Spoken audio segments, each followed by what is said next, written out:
کاش کہ میں تیرے حسیں ہاتھ کا ایک کنگن ہوتا،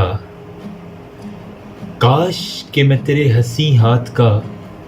ایک کنگن ہوتا، تو بڑے پیار سے، بڑے چاؤ سے، بڑے مان کے ساتھ اپنی نازک سی کلائی میں چڑھاتی مجھ کو، اور بے تابی سے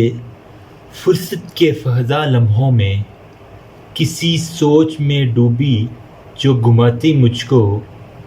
میں تیرے ہاتھ کی خوشبو سے مہک سا جاتا، میں تیرے ہاتھ کی خوشبو سے مہک سا جاتا، جب کبھی موڈ میں آ کر مجھ کو چوما کرتی، میں تیرے ہونٹوں کی حدت سے دہک سا جاتا، جب کبھی موڈ میں آ کے مجھ کو چوما کرتی، میں تیرے ہاتھ کی خوشبو سے مہک سا جاتا، جب کسی موڈ میں آ کے مجھے چوما کرتی، تیرے ہونٹوں کی حدت سے دہک سا جاتا۔ کنگن کی بات ہو رہی ہے۔ رات کو جب بھی نیندوں کے سفر پہ جاتی،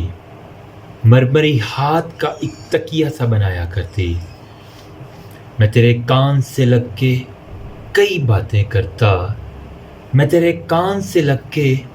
کئی باتیں کرتا، تیری زلفوں کو، تیرے گال کو چھیڑا کرتا،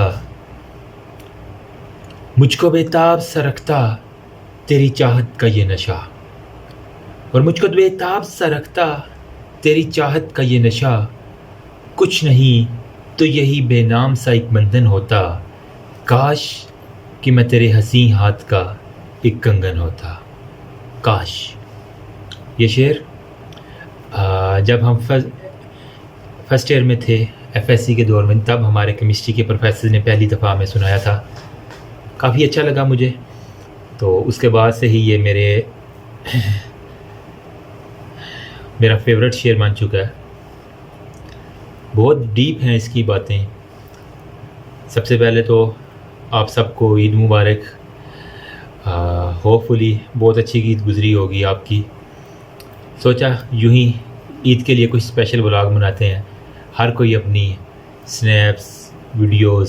اپلوڈ کر رہا تھا، تو میں نے کہا ہم کیوں پیچھے رہیں، بس یوں ہی، کچھ سیریس لینے کی ضرورت نہیں ہے۔ یہ کنگن یہیں گھر میں پڑا ہوا تھا، میں نے وہاں سے اٹھا لیا ویڈیو بنانے کے لیے، کسی کا کنگن نہیں ہے۔ باقی ہوپ فلی عید اچھی گزری ہوگی آپ لوگوں کی، یوں ہی ہنستے رہیں، مسکراتے رہیں، عید کی خوشیاں بانٹیں، اور جو لوگ ناراض ہیں پلیز آج کے دن ان کو جا کے گلے لگا لیجیے، بہت پیارا موقع ہے، تمام ناراضگیاں معاف کر دیں۔ پتہ نہیں اس عید پہ ہیں، اگلی عید پہ آپ ان کو دیکھنا بھی نصیب کریں گے یا نہیں۔ ریممبر می آج سین یور پیشیس پریئر۔ اللہ حافظ۔